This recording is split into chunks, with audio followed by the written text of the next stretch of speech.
warahmatullahi wabarakatuh. Alhamdulillah wassalatu wassalamu ala rasulillah sayyidina wa maulana Muhammad ibni Abdillah wa ala alihi wa sahbihi wa man da'a bi da'watihi wastanna bi sunnatihi ila yaumil liqa'i rabbih wa ba'du. Subhanaka la ilma lana illa ma 'allamtana innaka antal alimul hakim. Rabbi shrah li sadri wa yassir li amri wa hlul 'uqdatam min lisani yafqahu qawli. Yang sama-sama kita hormati para asatiz, tuan-tuan guru, alim ulama, tokoh masyarakat, ketua beserta seluruh pengurus masjid, hadirin hadirat jamaah fardhu subuh, insyaallah semuanya dimuliakan Allah Subhanahu wa taala. Man shalla subha fi jama'atin, siapa yang sholat subuh berjamaah, faka'annama shallal laila kullah, dapat pahala seperti sholat sepanjang malam. Kita tak sanggup sholat sepanjang malam. Kalau ada orang Batam sholat sepanjang malam dari isya sampai subuh, dijamin siang ini tumbang. Karena kita ini memang manusia yang terbatas, tidurnya terbatas, tegak sholat lama terbatas, berzikir terbatas, makan yang tak ada batas.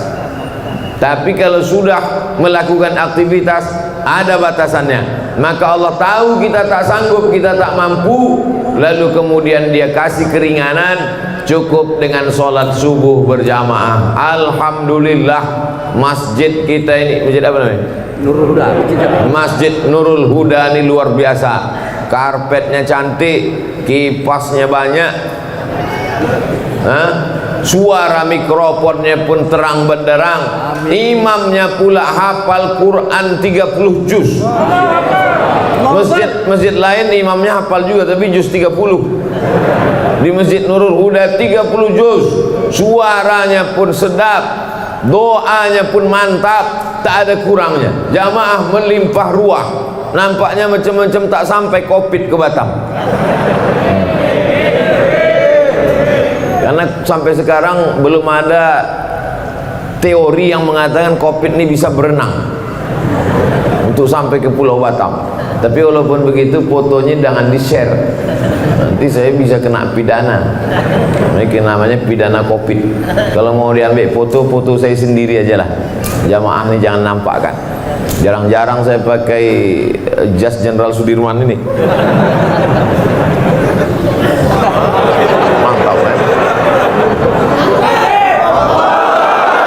Ada pula namanya dalam, Abdul Somad. Dikasih orang Batam. Malam tadi dikasih sama orang Batam. Tahu Bapak Ibu cuman rasanya pakai jas? Panas. Saya kan biasa ceramah pakai baju koko aja.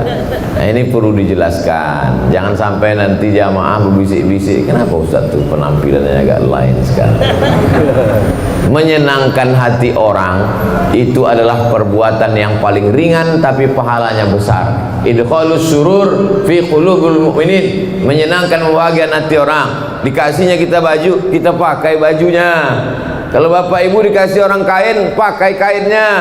Kalau dikasihnya cincin, pakai cincinnya.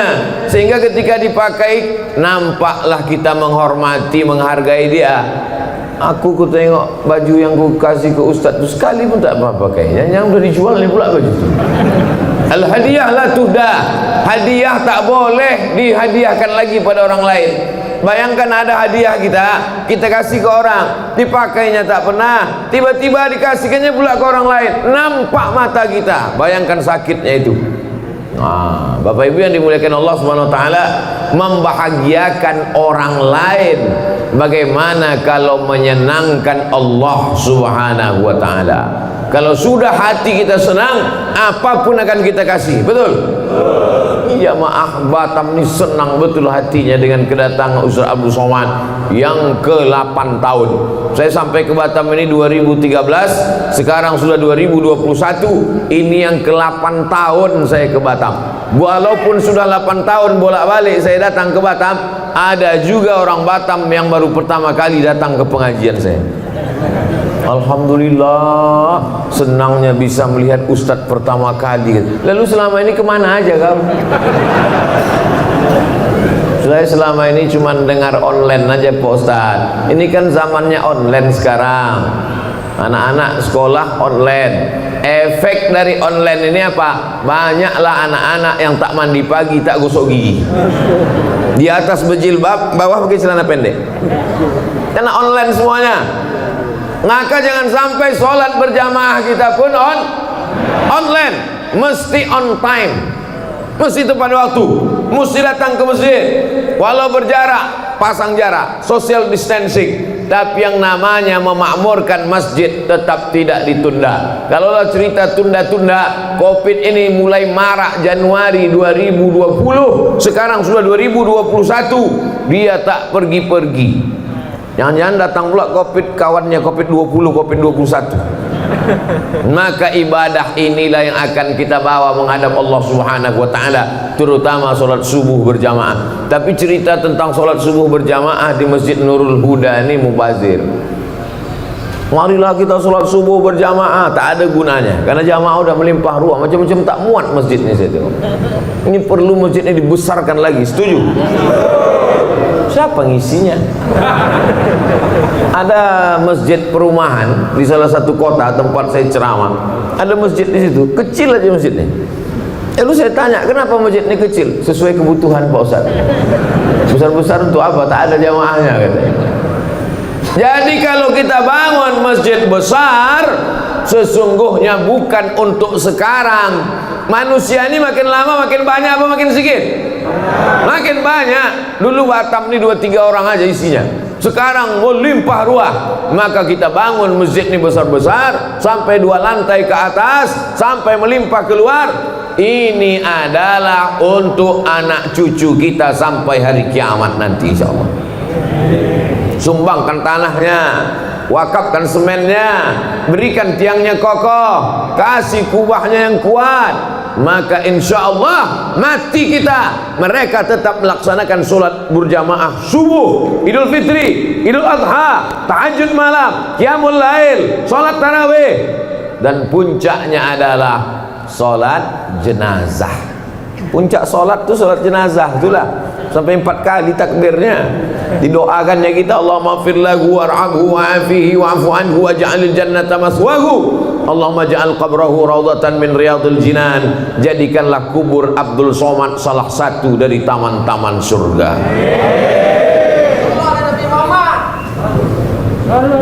Allahumma salli ala sayyidina Muhammad. Banyak pula selawat ketinggalan. Allahumma salli ala sayyidina Muhammad wa ala ali sayyidina Muhammad. Jadi yang paling penting dalam hidup ini adalah istiqomah sholat berjamaah. Semalam saya dikirim foto oleh kawan saya di WhatsApp. Maaf beribu maaf. Foto yang dikirimnya itu jamaah di depan. Kawan saya ini di sop ketiga. Jamaah di sop pertama, dia di sop ketiga. Di fotonya jamaah yang di sop pertama itu, apa kata dia? Aku mat sedih hatiku, bisa pula dia di sop 1, aku di sop 3. Saya tengok, biasa aja fotonya. Setelah lama-lama saya tengok, maaf beribu maaf, rupanya kawan yang di depan ini putus kakinya 1. Putus kakinya, bisa dia di sop pertama. Aku lengkap kakiku, bisa pula aku di sop ketiga. Tak sempurna anggota tubuhnya, tapi sempurna sopnya. Tak sempurna organ badannya, tapi sempurna khusyuknya. Kita ini, apa kita yang sempurna di hadapan Allah? Badan kita sempurna, akal kurang, sekilo kurang seon. Sempurna badan kita, tak sempurna khusyuk kita. Asal sholat terlambat, asal sholat terlambat. Yang parahnya Idul Fitri pun masbuk juga. La ilaha illallah Muhammad Rasulullah. Tapi jamaah Masjid Nurul Huda alhamdulillah tak ada yang terlambat. Itu yang berdiri di belakang itu tidak pernah terlambat dia. Cuman dia mau mengasih tempat kepada orang di dalam. Begitulah hebatnya dia menyenangkan hati orang. Kalian kalau mau masuk surga masuklah, katanya, masuklah. Aku singgah ke neraka sebentar. Waqina azabannar. Selamatkan kami dari neraka ya Allah. Amin. Orang yang sholat berjamaah, maka dia amalnya setahun dibalas 27 tahun. Betul apa betul? Ada orang sholat berjamaah setahun, amalnya bertambah 27 tahun. Dari mana Ustaz rumusnya 27 tahun? Sholatul jamaati, sholat berjamaah, tafdulu sholatal fadzi, lebih utama daripada sholat sendirian. Bisa was ishrina darajah, 27 derajat. Subuh 27, zuhur 27, asar 27, maghrib 27, isya 27. Selama setahun, maka bertambah umurnya berarti 27 tahun. Jadi kalau istiqomah dia tahun 2021 ini sholat berjamaah, bertambah umurnya 27 tahun. Bagaimana dengan orang Batam yang sudah istiqomah selama 10 tahun? Berarti umurnya bertambah 270 tahun. Terjawablah kenapa umat Nabi Muhammad SAW lebih dulu masuk surga daripada umat Nabi Musa, lebih dulu masuk surga daripada umat Nabi Isa. Mereka umurnya panjang, tapi lebih panjang lagi umur kita. Nabi Musa itu meninggal 120 tahun. Kita kalau istiqomah 10 tahun ini 270 tahun. Mana yang lebih panjang, umur umat Nabi Muhammad atau umat Nabi Musa? Umat Nabi Muhammad. Tapi syaratnya harus istiqomah. Kalau istiqomah setahun ini Pak Ustadz 270 tahun. 10 tahun 270 tahun. Lah agak-agak terlambat beberapa kali Pak Ustadz. Insyaallah kita carikan surat dispensasi maaf. Istighfar itulah maaf ya. Tak ada lain kecuali istighfar. Man lazimal istighfar, siapa yang memperbanyak istighfar. Astaghfirullahaladzim, astaghfirullahaladzim, astaghfirullahaladzim, astaghfirullahaladzim alladzi la ilaha illa huwal hayyul qayyum wa atubu ilaih. Siapa yang memperbanyak istighfar, ja'alallahu lahu min kulli dhiqin makhraja. Kesempitan hidupnya dikasih Allah kelapangan. Hidup ini ada orang hidup yang tak pernah sempit hidupnya. Sempit semua hidup orang. Dulu orang berpikir nanti kalau udah selesai kuliah ini tak sempit, makin sempit, tak dapat kerja. Nanti kalau udah dapat kerja ini makin sempit, belum menikah. Nanti kalau udah nikah ini mungkin lapang, makin sempit, tak dapat tunjangan. Nanti kalau sudah punya anak ini mungkin makin lapang, makin sempit. Orang merasa hidupnya sempit. Maka untuk menyelesaikan masalah ini, kata Nabi SAW, banyak-banyak beristighfar. Wa ja'alahu min kulli dhiqin makhraja. Setiap kesulitan hidupnya dikasih Allah Subhanahu wa taala makhraja, solusi. Hidup ini tempat masalah, dunia ini tempat ujian. Jadi kalau ada orang heran, aku heran lah Pak Ustadz, kenapa lah hidup ini banyak kali ujiannya? Kau salah masuk tempat. Dunia ini tempat ujian. Jadi kalau ada orang mengeluh, kenapa hidup ini banyak kali ujiannya Pak Ustadz? Karena di sini tempat ujian. Kalau gitu aku masuk liang lahat aja lah Pak Ustadz. Memang tempat ujian lagi. Liang lahat itu tempat pertanyaan, marabbuka, man imamuka, ma kita buka. Dunia adalah tempat ujian, alam barzakh adalah tempat pertanyaan, akhirat adalah tempat titian siratal mustaqim.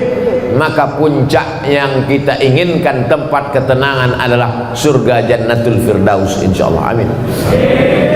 Idza sa'altumullaha fas'alul firdaus. Kalau kalian minta surga, mintalah surga jannatul firdaus. Surga yang paling tinggi jannatul firdaus. Insyaallah yang di atas ini semua dapat surga jannatul firdaus. Mereka di atas ini tak apalah agaknya prestasinya. Bisa pula dia lebih tinggi dari kepala kita, bayangkan. Bapak Ibu yang dimuliakan Allah Subhanahu wa taala, tidak ada larangan masjid lantai 1, lantai 2, lantai 3. Seandainya masjid itu tidak boleh lantai 1, lantai 2, lantai 3, tak akan ada Masjidil Haram sampai 4 lantai ke atas, tak akan ada Masjid Istiqlal tinggi menjulang ke atas. Artinya mereka bukan tidak hormat, tidak sopan, tidak santun. Memang masjid ini sekarang ke atas, karena kalau ke samping mahal pembebasan tanah-tanah. Tapi masjid ini memang ke atas, ke depan perlu lantai atas, lantai paling tinggi di atas tempat convention hall, lantai keduanya tempat orang pelatihan pertemuan di atas, pelatihan supaya apa? Setiap tempat itu efektif. Jangan pernah berpikir cukup masjid sampai sekian, tidak. ke depan masjid mesti lebih ramai. Kenapa? Karena orang berkumpul di masjid, manusia di kota paling besar, kota paling hebat kota, tapi jiwa orang kering kerontang. Maka untuk membangun jiwa manusia itu, untuk menyuburkan imannya, untuk memperkuat keyakinannya, maka solusinya adalah masjid. Di kantor dia stres, ditekan atasan, sampai di jalan sedang suntuk-suntuk, salah tengok rambu, kena tilang pula. Udah jelas-jelas di situ ada razia, tapi tak nampaknya, prit, kena. Di kantor ditekan atasan, di jalan pula kena razia, balik rumah pula anak menangis tak berhenti-berhenti. Di manalah dia mendapatkan ketenangan? Maka ketika terdengar suara azan maghrib, Allahu Akbar, Allahu Akbar, datang dia ke masjid, habis kena air wudhu, bersih kepalanya, tenang pikirannya, masuk dia ke masjid, beban berat hidupnya diadukannya kepada Allah. Allahu Akbar. Tak ada yang lebih besar daripada Allah. Besar masalahmu di kantor, mengadu kepada Allah yang maha besar. Besar masalahmu di rumah, ada Allah yang maha besar. Allahu Akbar. 2 kali dia katakan Allahu Akbar. Habis itu apa kata dia? Allahu Akbar kabira walhamdulillahi katsira. Aku kemarin dipuji-puji orang, sekarang orang tak memuji lagi. Kemarin disanjung-sanjung orang, sekarang orang tak menyanjung lagi. Dulu kalau sambutan ketua masjid, sambutan kepala sekolah disebut namanya, sekarang sudah ada sebut-sebut lagi. Orang yang gila pujian, ketika tak dipuji stres. Nama penyakitnya post power syndrome. Dulu kalau datang ke masjid disambut orang dengan tala'al badru alaina. Begitu sudah tak ada jabatan, ditengok orang pun tidak, ngerasa tak dihormati. Maka Allah mengatakan, jangan kau tersinggung. Allahu Akbar kabira walhamdulillahi katsira. Yang layak dipuji-puji itu cuma Allah. Walhamdulillahi katsira. Dulu diagungkan orang, dulu disanjung orang, dulu dimuliakan orang. Wa subhanallahi bukratan wa asila. Makanya ketika itu dibaca, bergetar pintu-pintu langit, bergoncang malaikat di atas. Siapa yang mengatakan itu? Nabi Muhammad SAW. Ketika sahabat sedang sholat bersama Nabi, Allahu Akbar, ada sahabat di belakang membaca Allahu Akbar kabira walhamdulillahi katsira wa subhanallahi bukratan wa asila. Nabi tak pernah mengajarkan doa itu. Nabi mengajarkan Allahumma ba'id baini wa baina khataayaya kama ba'adta bainal masyriqi wal maghrib. Ya Allah, jauhkanlah antara aku dan dosa-dosaku sebagaimana jauhnya antara timur dan barat. Tiba-tiba selesai sholat, Nabi bertanya, manil qail? Siapa yang membaca doa tadi? Tak pernah doa itu kuajarkan, tak pernah doa itu kubacakan. Tiba-tiba ku dengar ada tadi makmum yang membaca Allahu Akbar kabira walhamdulillahi katsira wa subhanallahi bukratan wa asila. Siapa yang membaca? Sahabat pun angkat tangan. Aku ya Rasulullah. Gentleman, mengaku, tidak diam-diam, tidak hanya bersuara lalu menghilang. Aku yang membaca itu ya Rasulullah. Kata Nabi, futihat abu sama, terbuka pintu-pintu langit karena doa yang kau baca. Hadis ini diriwayatkan oleh sahabat Nabi Abdullah bin Umar bin Khattab, anak Umar bin Khattab. Sejak mendengar doa itu, aku tak pernah meninggalkannya walau sekalipun. Allahu Akbar kabira walhamdulillahi katsira wa subhanallahi bukratan wa asila. Saya yakin 90% jamaah masjid ini bacaan iftitahnya Allahu Akbar kabira. Betul? Kita bacanya dari kecil, saking kan hafalnya sudah, tak ingat kita entah kapan kita bacanya. Lajunya kalah Valentino Rossi. Allahu Akbar kabira. Selesai.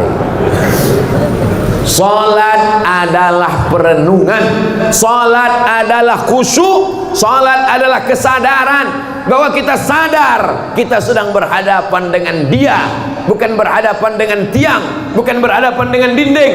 Salat adalah kita berhadapan dengan Dia. Siapa Dia?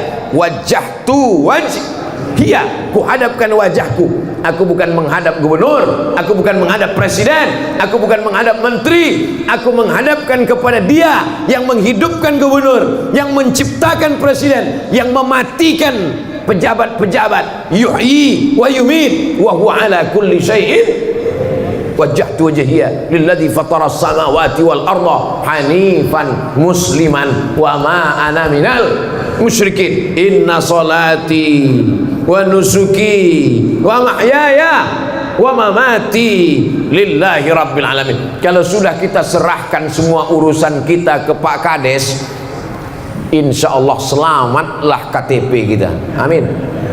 Kalau sudah kita uruskan semuanya ke Pak RT, ke Pak RW, ke Pak Wali, insya Allah selamat. Kalau orang begitu yakin urusannya diurus dari mulai RT, RW, Kades, Kadus, Wali Kota, Gubernur, kenapa dia ragu kalau urusannya diserahnya kepada Allah Subhanahu wa ta'ala? Orang yang bingung dengan urusan dia padahal udah diuruskannya kepada Allah. Orang yang bingung dengan urusan dunia padahal udah diserahkannya kepada Allah. Sama seperti orang naik pesawat, dipeluknya kopernya. Naik dia ke pesawat, dipeluknya kopernya kuat-kuat. Datang pramugari tanya, "Pak, kopernya di atas aja." "Enggak, aku takut jatuh." "Apa pula kau takut kopernya jatuh? Kau aja pun belum tentu selamat sampai tujuan." Tapi kalau sudah kau ikatkan safety belt, sudah kau ikatkan apa namanya kalau kita naik pesawat tuh? Nah, ikat pinggang, seat belt. Kalau udah kita ikatkan seat belt, maka insya Allah selamatlah kita. Tercabut atap pesawat itu, tapi orang yang duduk di kursi pesawat tak lepas. Kenapa? Karena seat belt. Seat duduk, belt ikat pinggang. Seat belt duduk dengan pinggang terikat. Tercabut atap pesawat, maka semua penumpang yang ada di situ selamat. Yang hilang siapa? Pramugari. Kenapa? Karena pramugari tak pakai seat belt. Begitulah pengorbanan dia. Makanya saya kalau dicapa pramugari itu saya jawab, "Pak Ustadz," "iya," kata saya. Kenapa? Karena dia udah berkorban untuk kita. Bapak ibu yang dimuliakan Allah, ada ibu-ibu di sini. Masya Allah, tabarakallah. Ibu-ibu sebetulnya tidak sholat ke masjid, tapi karena ada pengajian, karena amanah, perempuan sholatnya di rumah, di dalam kamar, di dalam tempat yang sempit. Sekarang ada orang melarang, jangan sholat ke masjid, perempuan jangan ke masjid, tapi ke mall boleh. Padahal di masjid dia tertutup, padahal di masjid dia dekat dengan Allah. Maka maksud hadis perempuan sholat di tempat yang sempit, di kamar yang tertutup, di dalam rumah, maksudnya kalau terjadi fitnah. Di Palestina tak boleh sholat perempuan di masjid, nanti ditangkap oleh tentara Israel, diperkosa. Ketika terjadi konflik yang ada di Bosnia, ketika di Rohingya, ketika di Suriah, di Irak terjadi konflik antar kelompok masyarakat, ditangkap oleh ISIS, na'udzubillah, maka perempuan. Tapi di Batam, ibu-ibu di masjid nih kalau pulang ada tentara Israel di luar, tak ada, aman, damai, tenang, dengan tetap menjaga protokol kesehatan, cuci tangan, jaga jarak, pakai masker. Ustadz ceramah pakai masker, ustadz aja tak pakai masker. Nih, ini pakai masker, walaupun di dagu. Tak ada nanti orang mengejek-ejek, "Apa itu Abdul Somad ceramah tak pakai masker?" Nih, tak nampak kau pakai masker. Jamaah ini insya Allah tak ada mengejek-ejek saya. Tapi kalau di-upload ini nanti haters banyak. Bahasa Inggrisnya haters, bahasa Arabnya syaitan. Yang jempolnya begini tuh. Apapun isi ceramah awak ini ya. Orang yang memang dibayar untuk ngasih ini. Tapi ibu yang dimuliakan Allah Subhanahu wa ta'ala. Tapi kita tak peduli pada itu semua, karena amal kita adalah lillah. Lelahku lillah. Tak ada lelahnya kalau karena Allah. Tapi kalau karena manusia, capek kita beribadah nih kalau karena manusia. Ustadz kita imam hafal Quran, dibacanya ayat sampai 1 halaman, mantap sudah. Apa kata manusia? Panjang kali ayatnya. Dibaca pula pendek, Yasin, Allahu Akbar. Apa kata makmum? Kok bisa dia jadi imam ya? Hidup nih kalau kita ikut cakap manusia capek kita. Betul? Yakin kata Allah, benar kata Rasulullah, benar kata ulama, jalankan. Kalau saya ikut komen orang, "Oh capek Ustaz kalau ceramah jangan kuat-kuat lah, bergetar hatiku ketika melihat wajahmu." Dah habis itu Ustaz pun slow-slow. Jamaah sekalian, marilah kita mendekatkan kepada Allah. Ustaz kok slow kali macam bencong gitu. Yakini bahwa itu benar, tidak melanggar aturan pemerintah, mengikuti sunnah Rasulullah. Sir ala barakatillah, begitu kata guru-guru kami dulu. Sir ala barakatillah. Sir artinya berjalanlah ala barakatillah. Insya Allah hidupmu akan diberkahi oleh Allah Subhanahu wa ta'ala. Khairul umur, sebaik-baik manusia, sehebat-hebat manusia, kata doa Nabi, Allahumma barik li ummati fi bukuriha, berikan berkah pada umatku ini di waktu pagi. Bukur pagi, bukratan pagi, bukratan wa asila, pagi dan petang. Wa subhanallahi bukratan wa asila, pagi dan petang. Bukrah artinya pagi, bukrah besok pagi, bukur pagi, bukur pada waktu pagi. Berkahi umatku ini pada waktu paginya. Siapa nama anak kau?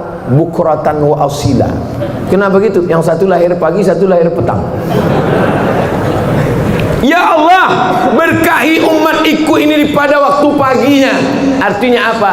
Siapa yang bangunnya paling pagi, itulah hidupnya paling berkah. Sekarang di dunia internasional, di Asia Tenggara ini, Asia Tenggara, Thailand, Singapura, Malaysia, Brunei Darussalam, Indonesia, Filipina, setelah diteliti ternyata yang paling cepat bangun paginya itulah yang di seberang Batam, Singapura.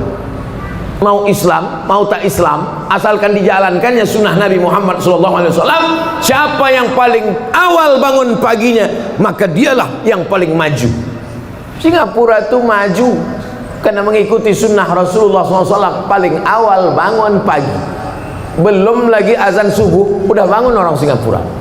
Orang kita disatukannya duha sama subuh. Saya jadi dewan juri musabaqah tilawatil Quran, tinggal di hotel di samping pantai. Sholatlah kami ke Masjid Agung, nama daerah tak usah sebutkan, menjaga kode etik jurnalistik.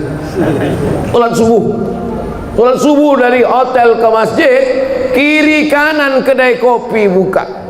Hebat, cepat betul kedai kopi ini buka. Belum azan masjid kedai kopi dah buka. Harus tengok isi kedai kopi. Ayah, cincai-cincai lah. Yang minum kopi orang kita, yang pernah kedai kopi, ketika dia kaya duitnya banyak marah. Kenapa ini? Padahal dia lebih awal bangun. Prinsipnya jangan sampai rezeki dipatok ayam. Orang kita udah dipatok ayam, terkam kucing, diambil tikus, habis. Apa pun tak dapat lagi. Padahal yang punya hadis siapa? Nabi Muhammad SAW. Manusia ini ciptaan Allah, dunia ini punya Allah. Kalau mau maju ikuti aturan, apa pula aturan setan? Dunia punya Allah, manusia ciptaan Allah, mau hidup diikuti aturan setan, maka kita ini adalah hamba Allah.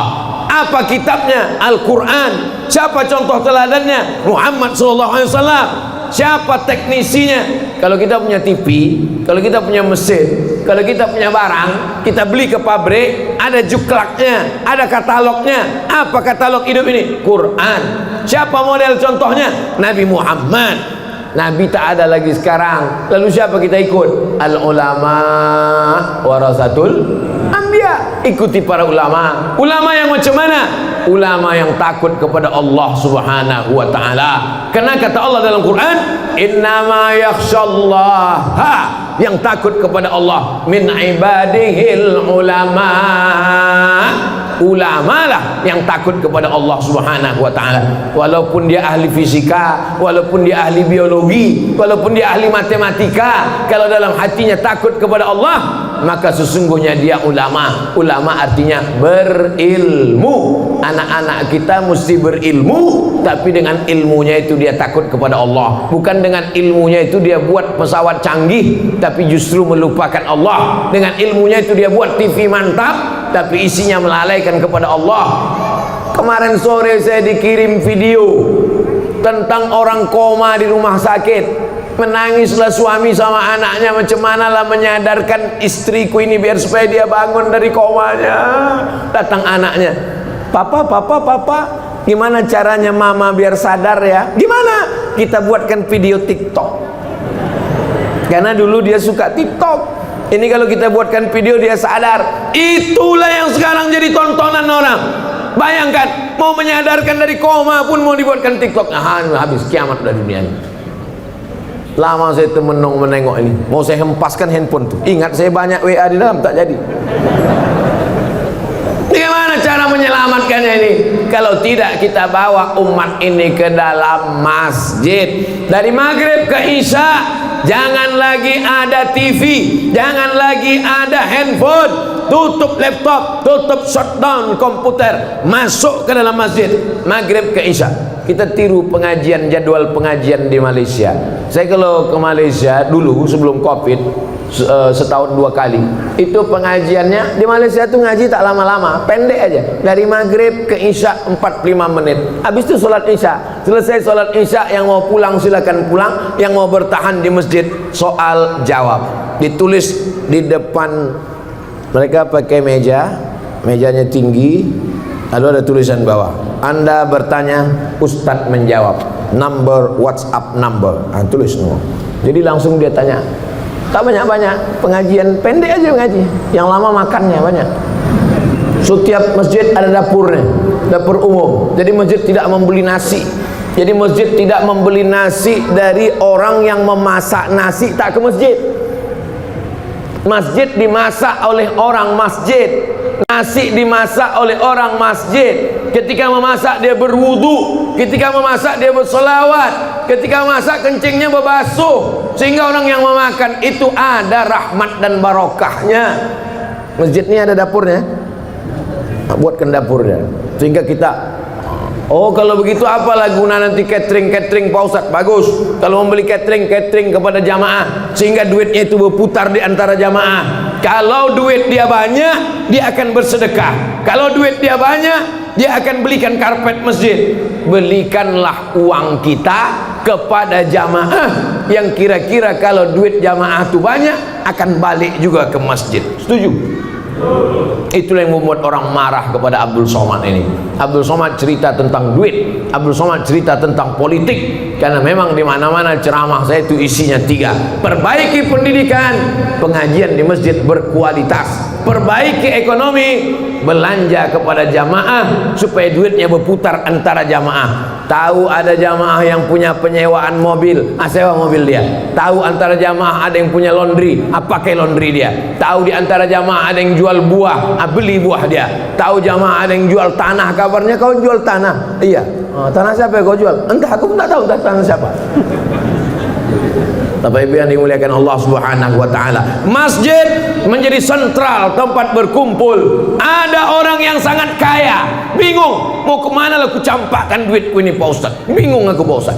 Ada pula satu lagi jamaah yang sangat susah, tak tahu dia kemana mau mengadukan kesusahannya. Yang menawarkan duit pinjaman cuman rentenir, lintah darat. Semua yang di laut-laut ini kalau sudah naik ke darat jahat semuanya. Contohnya lintah darat dan buaya darat.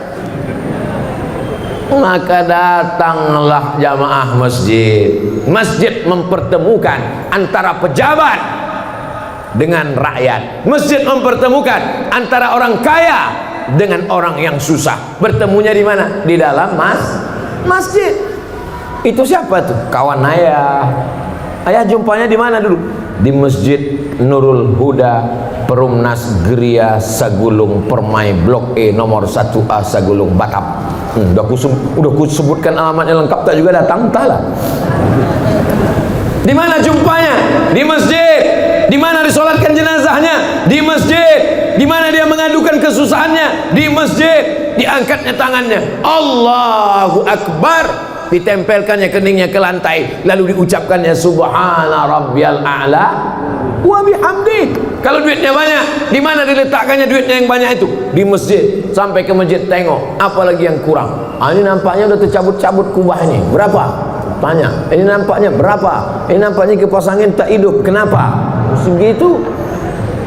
Jangan ketika duit banyak ke mall, pas duit tak ada ke masjid. Orang yang model begini, jenazahnya jangan disolatkan, bawa ke jembatan Barelang. Bapak Ibu yang dimuliakan Allah Subhanahu wa taala, insyaallah tak ada. Itu maka saya katakan begitu. Insyaallah semua jamaah masjid ini baik-baik semuanya insyaallah. Amin. Jam berapa waktu sholat maghrib di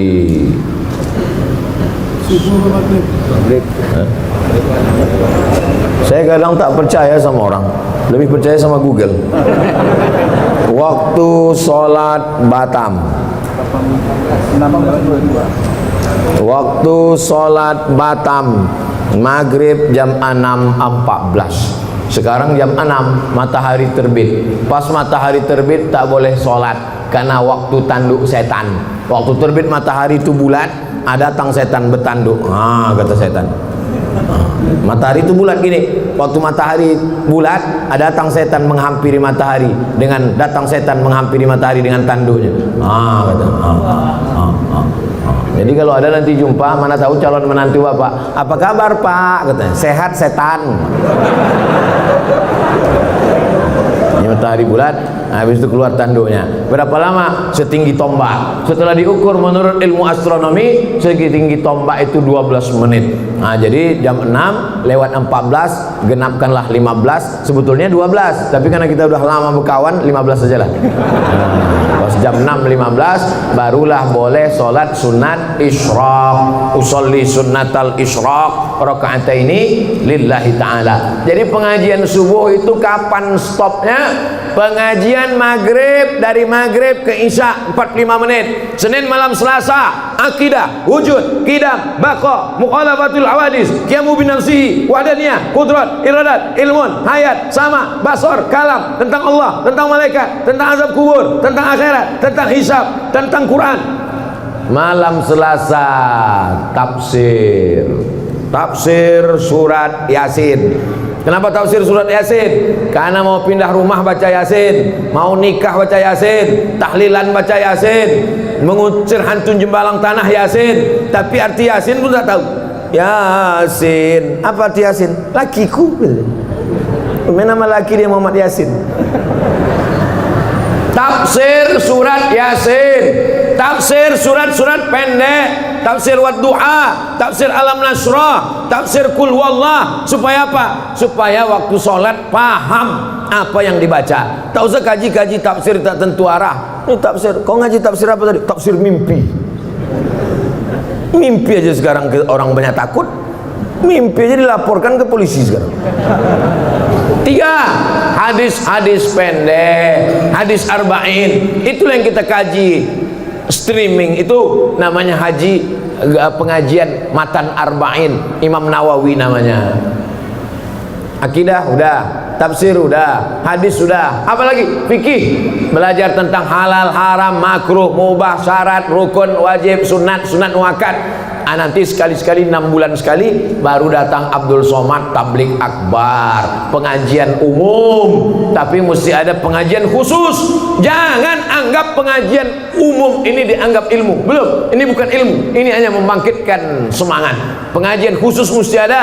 Undang imam tadi ke rumah. Pak Imam, ada yang mau kubicarakan 4 mata ini Pak Imam. Kata Pak Imam, jangan kan 4, 3 pun bisa. Apa mau kau kata? Apa bilang sekarang. Aku malu Pak Imam. Apa malu Bapak? Anakku yang SD itu sudah hafal 1 juz. 1 juz itu iya.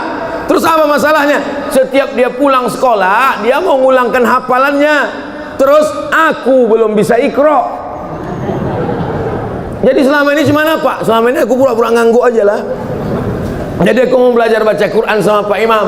Tapi syaratnya kita berdua aja Pak Ustadz. Istriku sama anakku jangan tahu. Oke.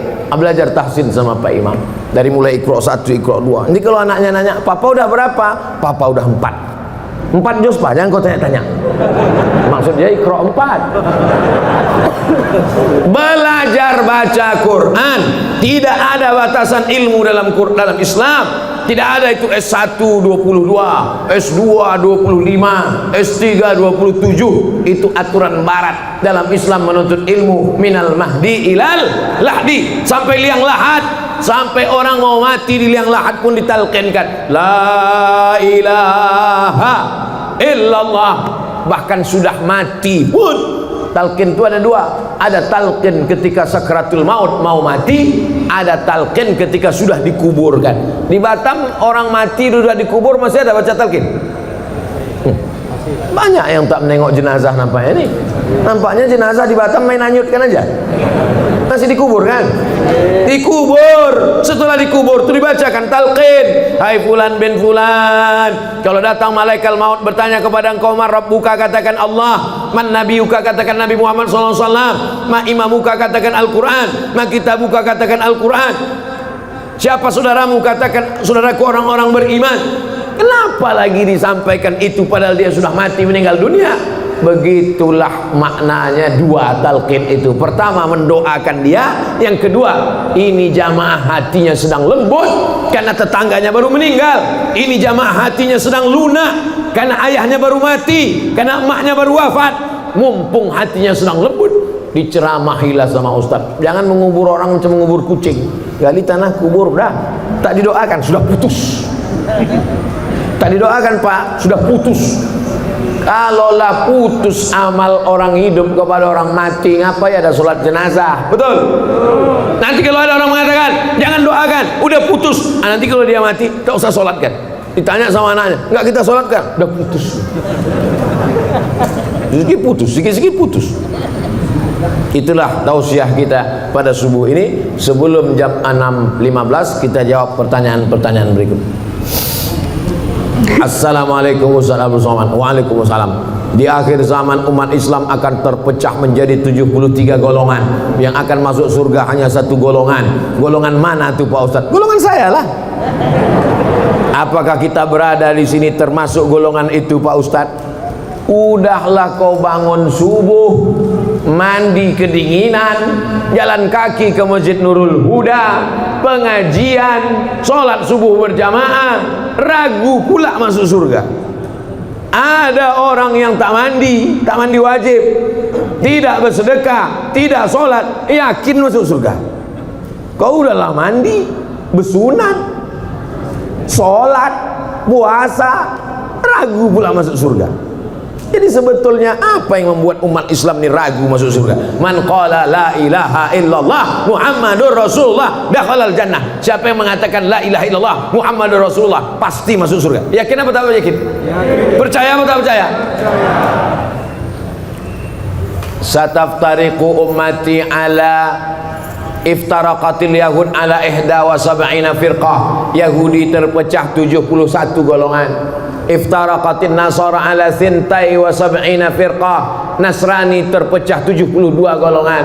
Iftaraqat ummati ala thalathatin wa sab'ina firqah. Umatku terpecah 73 golongan.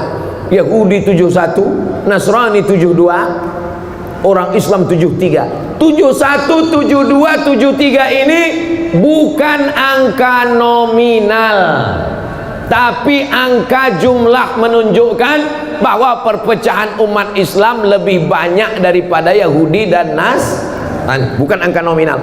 Setelah dihitung-hitung ternyata Yahudi lebih dari 71, ternyata Nasrani lebih dari 72, ternyata umat Islam lebih dari 73. Adin, bang, abang sayang tak sama adik? Sayanglah Adinda. Siap abang nunggu adik semester 7. 1000 tahun kan ku nanti. 1000 tahun itu angka nominal atau makna kiasan? Kiasan. Mana pula ada orang Batam umur 1000 tahun? 40 aja bengek. Arti 1000 tahun itu artinya makna kiasan. Begitu juga dengan 71 Yahudi, 72 Nasrani, 73 Islam. Bukan angka nominal. Jangan nanti dihitungnya umat Islam 73, NU, Muhammadiyah, Perti, Persis, Nahdlatul Watan, Al-Wasliyah, FPI, GP Ansor, dihitungnya semua. Habis itu baru ditengok, mana yang masuk surga itu ya? Tengoknya, oh ini yang masuk surga. Kelompok apa nih? Sahabat UAS. Bukan begitu cara berpikirnya. Bahwa kita terpecah lebih banyak dari Yahudi, lebih banyak dari Nasrani, lebih banyak daripada Yahudi. Lalu kemudian mereka bertanya, lalu di antara yang banyak itu siapalah yang masuk surga itu ya Rasulullah? Apa kata Nabi? Ma ana alaihi wa ashabi. Orang yang mengikut aku dan seperti sahabat-sahabatku. Nabi sholat subuh, kita sholat subuh. Nabi memakmurkan masjid, kita makmurkan masjid. Nabi ahlus sunnah, Nabi berpegang kepada sunnah karena dia sumber sunnah, sunnah dari Allah. Kita mengamalkan sunnah. Nabi mengajarkan berjamaah, kita berjamaah. Maka kita adalah kelompok yang selamat karena ahlus sunnah wal jamaah. Jabariyah sesat, Syiah sesat, Khawarij sesat, Murji'ah sesat, Qadariyah sesat, Mu'tazilah sesat. Maka semua mesti kembali kepada akidah ahlus sunnah wal jamaah. Sunnah bangun waktu pagi, kita bangun. Sunnah jalan kaki ke masjid, kita datang. Sunnah sholat berjamaah. Sunnah berzikir habis sholat subuh sampai terbit matahari. Sunnah. Maka ikuti amalan-amalan sunnah, kau akan tahu mana yang sesat, mana yang tidak. Tadi malam pulang dari masjid pengajian, mau pulang ke penginapan, sampai di tengah jalan, apa kata tim yang ada di belakang? Oh, ini kita salah, ini kita salah jalan, mestinya ke sana. Kenapa dia tahu ini salah jalan? Karena dia tahu jalan. Orang Pekanbaru yang ada di dalam itu tak tahu jalan, slow aja. Siapa itu? Abdul Somad. Tak tahu saya jalan di Batam nih, walaupun udah 8 tahun saya ke Batam, tak tahu saya jalan di Batam. La yadurrukum man dhalla idza tadaitum. Kalau kau tahu jalan, maka tak ada yang bisa menyesatkanmu. Berilmu, pahami Quran, pahami sunnah, ikuti ulama. 7.000 orang pun mau menyesatkanmu, kau tak akan sesat insyaallah. Berpegang dalam la ilaha illallah Muhammadur Rasulullah. Itu pemahaman tentang hadis 71, 72, 73. Kita ahlu sunnah wal jamaah selamat sampai hari kiamat. Yakin itu. Jangan nanti waktu di masjid yakin, keluar dari masjid galau lagi. Datang saya 6 bulan lagi, itu lagi pertanyaan.